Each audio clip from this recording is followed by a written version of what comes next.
to say good day to you this day of your time. How are you all? All right. All right.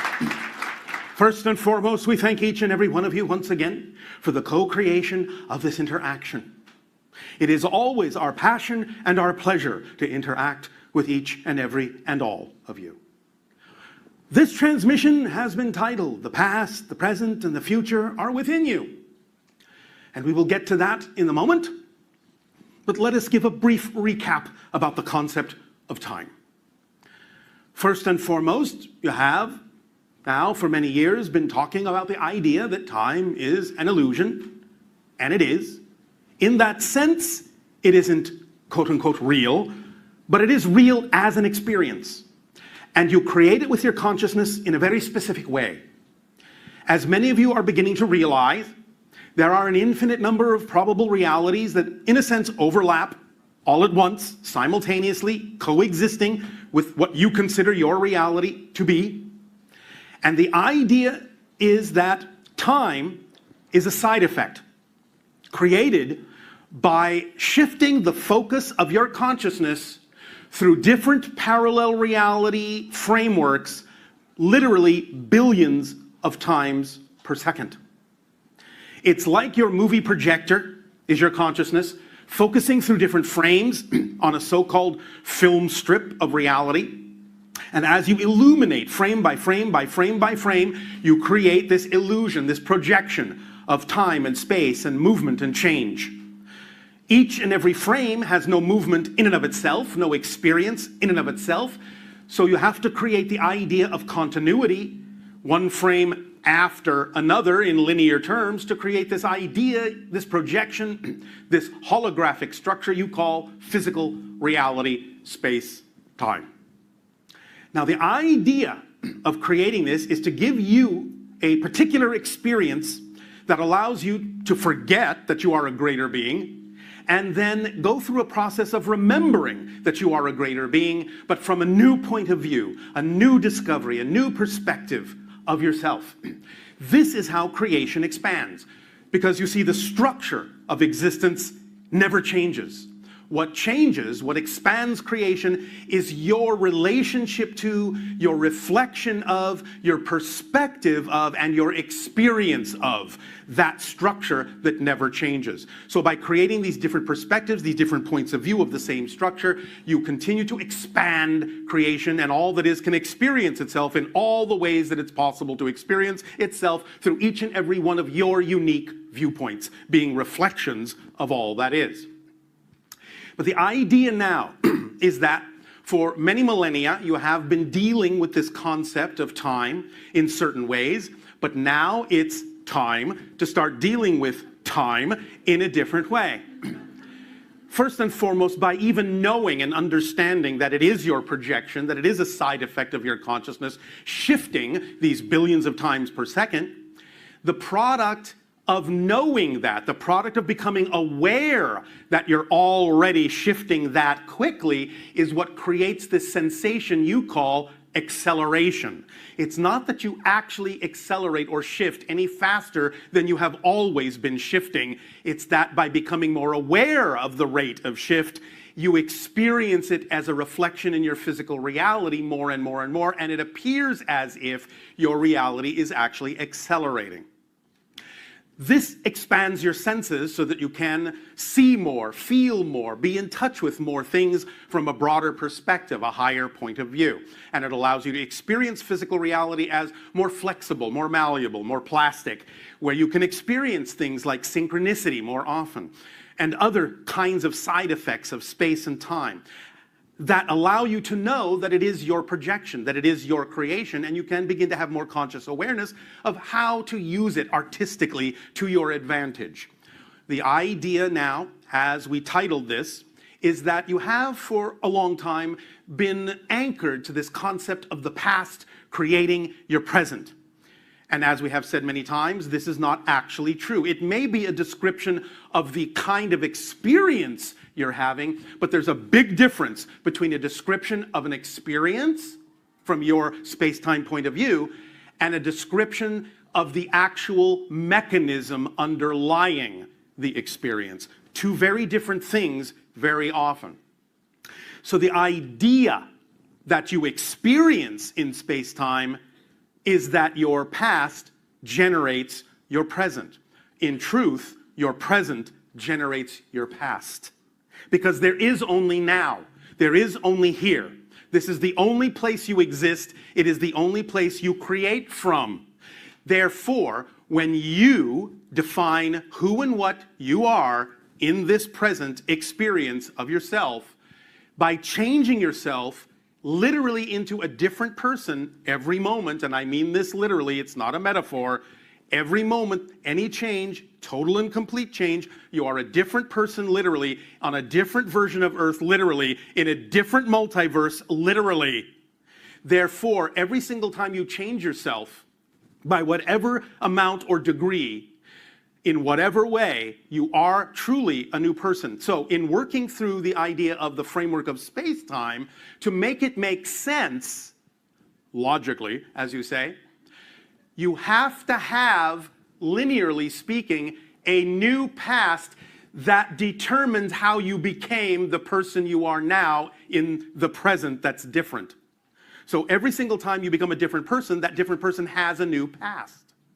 Now, the idea may not seem to be that. You may go, well, I remember being this, and I remember being that, and that doesn't seem to have changed. But the point is, you don't actually know whether it's changed or not. Because when you become a new person and create a new past, it's going to seem from your present perspective that you always had that past, because that's the only past that makes sense for the person you are now. You don't know how many pasts you may have had in this life you call a single lifetime. The idea is that your history is constantly dynamically changing. When you understand that's how it works, when you understand that that's a description of the actual underlying mechanism at work, then regardless of what the experience appears to be, you will start to realize that you are changing your past every moment that you change yourself by any degree of definition. And that means you are free, truly, to experience whatever you prefer to experience, unlocking yourself from the idea of anything in the past that controls you in the present, which it doesn't. You simply create the illusion of continuity that in the present recreates the idea of the so-called memory. But the memory is not of the past. You're recreating that memory in the present as part of the definition of your present self. So if you break continuity and stop defining yourself that way, you actually will experience the results of having a different past, because it will show you that you have a completely different present that has nothing at all to do with what the past used to be for whoever that other person was that is no longer you. Is this making some sense? We understand that sometimes these higher dimensional concepts can seem a little bit challenging, a little bit confusing, but don't worry, you'll get used to it. The idea is that you are beginning to think multidimensionally, and this is why we share multidimensional perspectives with you, because it stretches your ability to really experience yourself as a multidimensional being, which is what you are. Please remember that the idea is your greater self is your natural state. You are not really naturally physical people. You are greater non-physical entities, non-physical consciousness. You never really actually leave what we'll call the spirit realm. You have never left it. You're there right now, dreaming that you're not. That's what physical reality is. A dream you are having in spirit that you're no longer in spirit. So when you wake up from the physical dream, you go, oh, that was just a dream. This is who I really am. Much in the same way when you are physical and wake up from a dream, no matter how real the dream seemed in your sleep time, you wake up and go, oh, that was just a dream. Very real dream, but that was just a dream, and this is who I really am. The same thing will happen when you transition into spirit. Oh, that was just a dream. This is who I really am, but I can learn from that dream. What is it I went there to learn? What is it I dreamt I needed to know? That's what you will do. But continuing on with the idea of how you use space and time in a new way, in this new understanding, is that, as we have said, for a long time, you anchored yourself into this concept of the past. But now, as you transition and you start living more in the present, you begin to realize that you are free to choose where the so-called influence actually comes from. If you want to create this concept of continuity and being influenced by something, you can switch the idea of being influenced from your so-called past to starting to be influenced from your so-called future self. Because even in this life, you have future selves every moment. Now you are here, now you are here, now you are here. But this here was the future of that first now you are here. So the idea is that every moment as you're shifting again billions of times per second, you can begin to shift your focus forward, so to speak, still living in the present, but understanding that you're now drawing information, energy, and experience, not so much from the past anymore, unless it serves you to do so, but now from the future you, who is urging you and encouraging you forward and forward and forward into your higher self, into the self you prefer to be. And as this switch occurs, and as this focus shifts, you will begin to feel more communication from the higher mind, more synchronicity in your life, because you know that the future you, or what you deem to be the future you, is living that way. And so as that becomes more real for you, as you in the future become more real to you in the present, in the same way that the you in the so-called past has been real for you for so long, as you shift that focus to the future you and that becomes more real, you will gain more insight. You will be able to be and mirror that version of you more and more easily, more and more effortlessly, and you will start living the life in the present of what you deem the future to be. Is this making some sense? So you are shifting your focus now because, again, as we say, the so-called past and the present and the future all exist within you. There is no out there. It is a reflection, just like a mirror in your reality. If you're looking in a mirror and you see your reflection frowning, you don't go over to the mirror and shout at it to change the reflection. The only way the mirror will be able to smile at you is if you smile first. If you are waiting for the outer reality to change to make a difference in your life, you will wait forever. But when you decide to change, no matter what's going on around you in the reflection, that is proof of true change, because you're not making your change conditional on what's going on in the outer reflection. You're saying that doesn't really matter to me, because I know that I can allow anything to serve me in a positive way. I am not basing my state of being on the old-fashioned, outdated meanings that others have given to what's going on in this reality. I get to decide what this means. I get to decide what the definitions are that work for me, because I am my own reality. I am my own unique point of view, and I get to say what goes. So the idea is for you to start relaxing the old definitions and realize at any given moment what definitions you are applying to things that don't work for you, and start applying definitions that do. Because as you have experienced, existence is going to support you no matter what you choose. It doesn't really contradict you. It can't. Again, in the same way that the mirror can't contradict you for whatever your facial expression is. It has to give you back what it is you're giving off. That's simply the way it's structured. So if it has supported you when you're frowning and given you negative synchronicity, why wouldn't it support you when you decide to smile and get positive synchronicity? It will not contradict you. It absolutely will not, because it's waiting for you to determine who you are, what state of being you prefer, so it can reflect that to you. It doesn't care what you choose, because it's unconditionally supportive. That's what unconditional means. You are so unconditionally supported, in fact, you are even allowed to believe that you are not unconditionally supported. That's how unconditionally supported you are. So if you can believe that you are not unconditionally supported, you're not going to be contradicted when you start to believe that you are supported unconditionally. It's just that you have the control.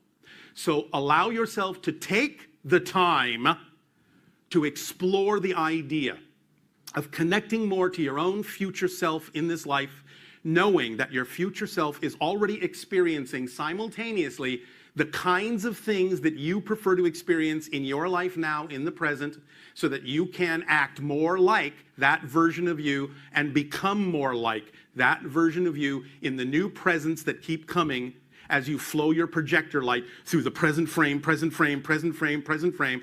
And by acting on your passion and staying in your center and staying in the positive state and extracting the benefit from whatever is happening, then you navigate yourself through all the frames that are more and more and more and more indicative and reflective of that reality you say you prefer to experience, because you're the one creating that within yourself. It's not coming from outside, it's coming from within you.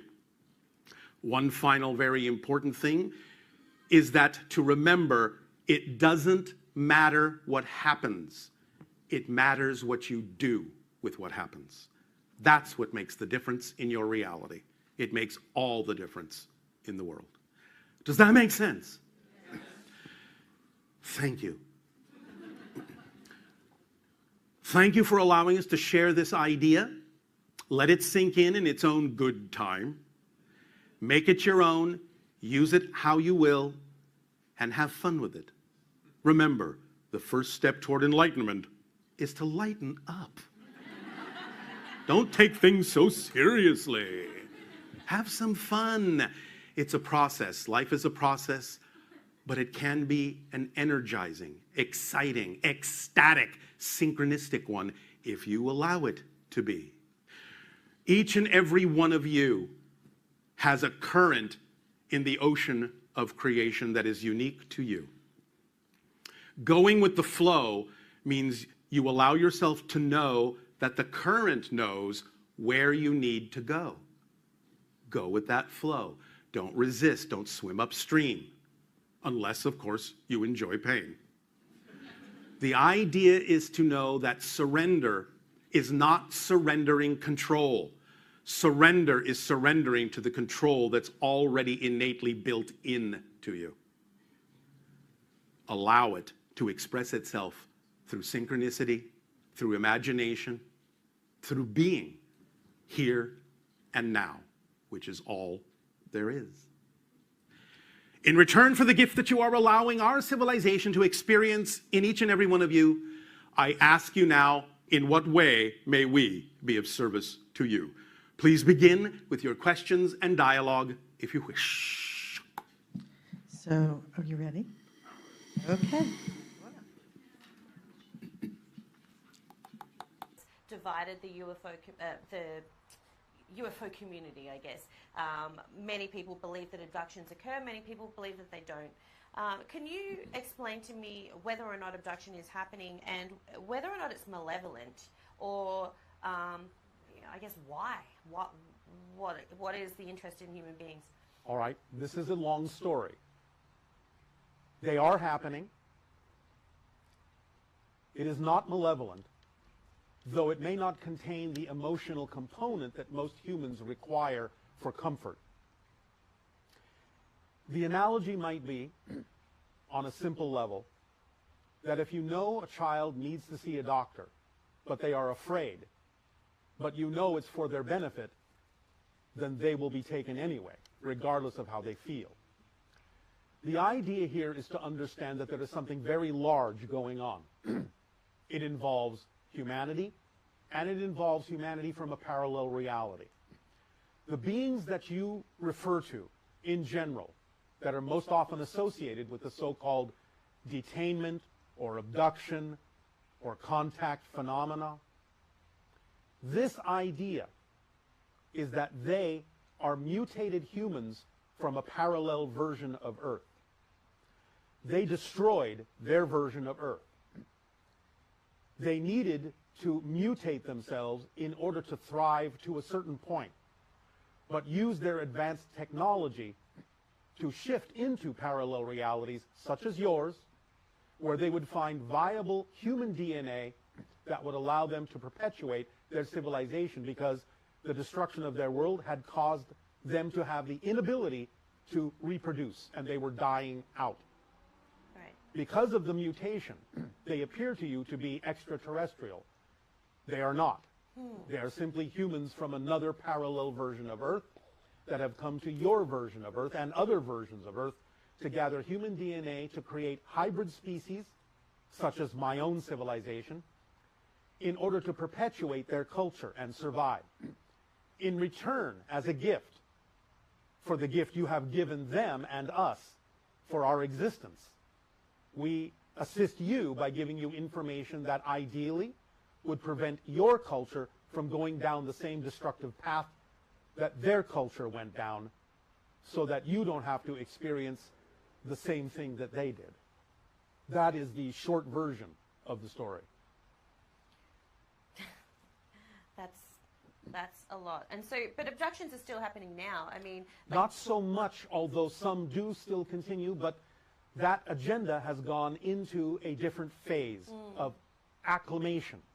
So now the hybrids that have been created are temporarily, from time to time, brought to Earth in secret, allowed to learn what human society is all about, so they can learn to adapt, for eventually they will come to live among you when you are ready for it and they are ready for it.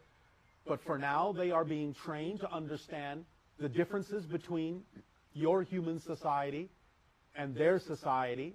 They are now raised mostly on ships, but many humans in what you call dream time, or asleep or awake, are brought aboard the ships, either physically or altered in a physical reality that is slightly off from yours, to teach the children, instruct the children, to allow them to learn to interact, to teach them the ways of Earth, as they also teach those humans the ways of the hybrid children that will eventually come to live among you.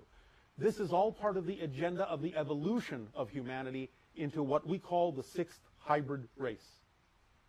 The sixth hybrid race. We are the third hybrid race.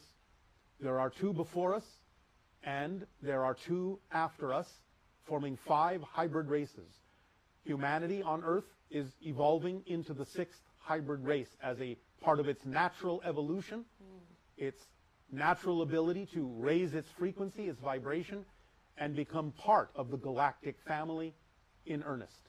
But do we have enough time? Because, I mean, we've really ballsed up this planet. We've made a lot of mistakes, and I mean, like, is it going to be a rapid transition between the 4th, the 5th, to the 6th? There is something that we must explain to you about the idea of time and the idea of the Earth that you are now experiencing.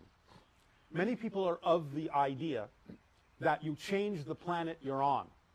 You don't. The planet you're on never changes. You change yourself, your frequency, and you shift to another parallel version of Earth that is already more representative and reflective of the change in frequency you made within yourself. You're doing this constantly without even knowing it. We are shifting all right now, billions, literally billions of times per second.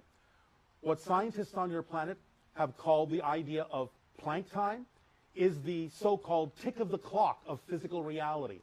You are shifting 10 to the 43rd power every second to different parallel versions of Earth, but doing it so smoothly you think you're on the same Earth you were on a moment ago. You are not.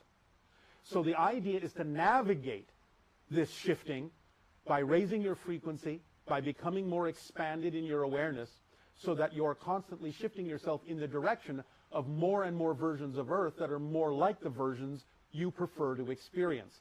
Not everyone on your planet will do that. Some of them will go to alternate versions. Right now, you can still perceive each other because you still have the ability and free will to choose among all the different pathways that people on your planet are choosing. Positive, negative, neutral, what have you.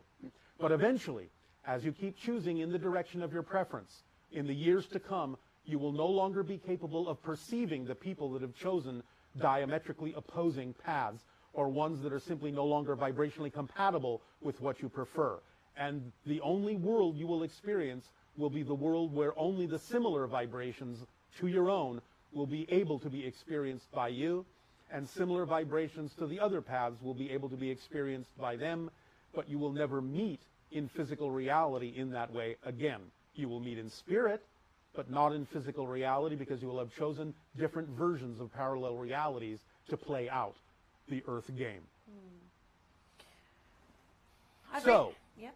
to more specifically address your idea, yes, there is time for those that choose to take the actions, the physical actions on your planet that would be representative of the kind of world that you choose, that you prefer to experience.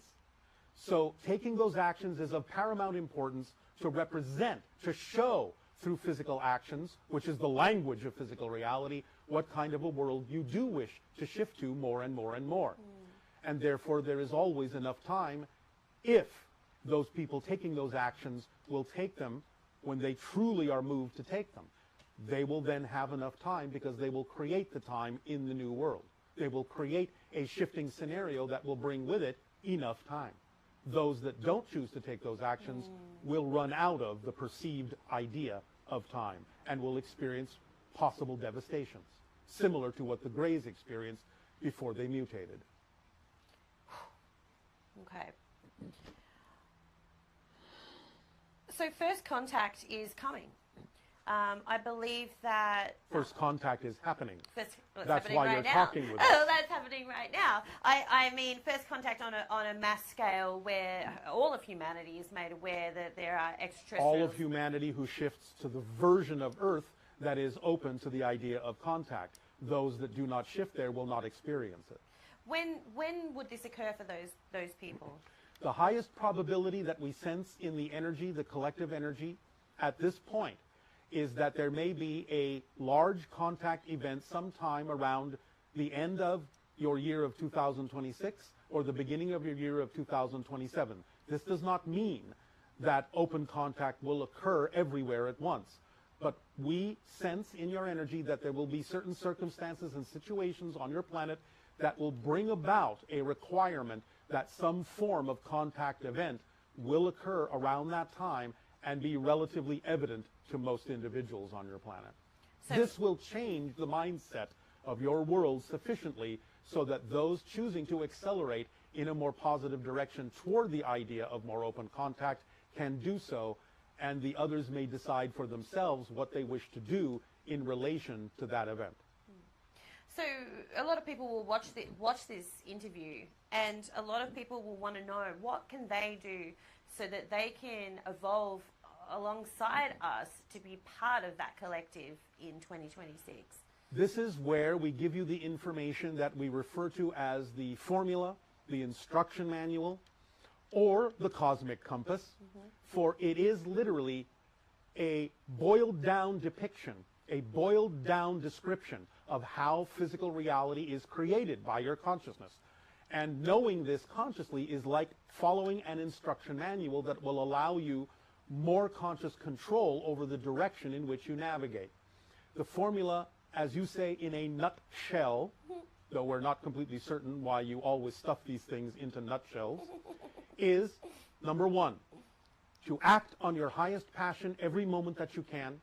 Number two, act on it for as long as you can, to the best of your ability, until you can act on it no further, at which point look around for the next thing that you are capable of acting on that represents the highest form of excitement or passion in your life. Number three, to act on that passion with absolutely zero assumption or insistence on what the outcome should look like, because the truth is you have no idea what the ideal outcome actually needs to look like. Number four, remain in a positive state no matter what manifests, even if it's something you don't prefer, because if you remain in a positive state, you will always be able to use whatever manifests, even if it's not something you prefer, to your benefit, because staying in the positive state will allow you to see and be inspired by what has happened in a way that will take you in a positive direction. Right. Number five, finally, examine your belief systems and let go of the negative and fear-based ones and the definitions that don't work for you, because you are the creator of your reality. Now, why is it important to act on your passion? Many people have said this kind of phrase in your reality, but not many have explained why that works and why it's important. People on your planet say, yes, follow your dreams, act on your bliss, follow your passion. But why? It works like this. You have a physical mind as a physical being, but you also have a non-physical higher mind as a spirit. These two things exist simultaneously. In fact, spirit is your natural state. This physical reality, in a sense, is just a dream that your spirit is having. So when you bifurcate the idea of your consciousness into a non-physical higher mind, higher frequency that is, and a physical mind of slightly lower frequency, you need the higher mind to guide you. It's like having someone standing on a mountaintop guiding you through a valley. They can see what the pitfalls are and can tell you, turn left, turn right, don't go there, you'll fall down a hole. The physical mind needs to pay attention to this in order to be guided properly. But the physical mind has free will and can ignore this guidance if it so chooses, to its own detriment usually. But the idea is that the higher mind communicates in energy. It doesn't use words. It may use pictures, images, and energy. The way the physical body and the physical mind interprets a message from the higher mind that comes to you in energy is through the sensation you call passion, excitement, creativity, love. So when you act on your highest passion, on the circumstances and situations and opportunities that present themselves to you synchronistically in life that contain more excitement than any other option at that moment, you are actually paying attention to the higher mind saying, this is you. This is the next step on your path. This is the guidance that you're asking for. This is your sign. And therefore, when you act on it, you are responding to the higher mind, saying, all right, I heard you. I am willing to understand this is the guidance you are giving me. And when you do that and are willing to act, because again, action is the language of physical reality, not words, not thoughts, actions. When you are willing to act on that passion, you have told the higher mind you are willing to listen to it, and the higher mind can then send you more opportunities that contain passion and excitement and creativity for you to act on. But if you're not willing to act on what the higher mind has already sent you, why should it send you more opportunities that contain excitement? Because you're not going to act on them. So you have to start the ball and the dialogue rolling by being willing to trust that that is the guidance coming from your higher mind to tell you exactly what the next step in your life is. And we understand that for many humans, this may be confusing and difficult because it may seem that what excites you has absolutely nothing at all to do with the things that can support you in life or what it was you were doing a moment ago. Right. But it is the excitement that is the connective thread that lets you know it is connected, even if your physical mind can't figure out how it's connected. You have to trust that the path of excitement is the thread to follow, that is the true path for you and representative of the true core vibration of your being. Wow. And remember, this is not a philosophy. This is literally a description, like an instruction manual, for how reality is created as an experience in physical reality. So the idea is, if you have an instruction manual to build a piece of machinery, you follow the instructions. If you don't follow the instructions, well, maybe the machine will work and maybe it won't work to your advantage, or maybe you will injure yourself if it does work at all. But by following this, and again, this is not an insistence. You can do whatever you wish. You have free will. You don't have to pay attention to us. This works for us. We know it can work for you because it has worked for many people in your society, just as it works for us. Our society operates on pure synchronism. We are always at the right place at the right time, being exactly who we need to be, being of assistance to those around us exactly when they need us to be. This can happen on your world as well. Following the instructions is simply a way of understanding we are literally describing the structure of existence and how it operates. So if you follow it, you will find that reality will reflect to your advantage a very smooth and effortless path through life that is joyful, creative, constructive. Of course you will have challenges. That's how you grow. But challenges don't mean you have to struggle or suffer in any way, shape, or form. Thank you. I had nothing to do with it, but you're welcome.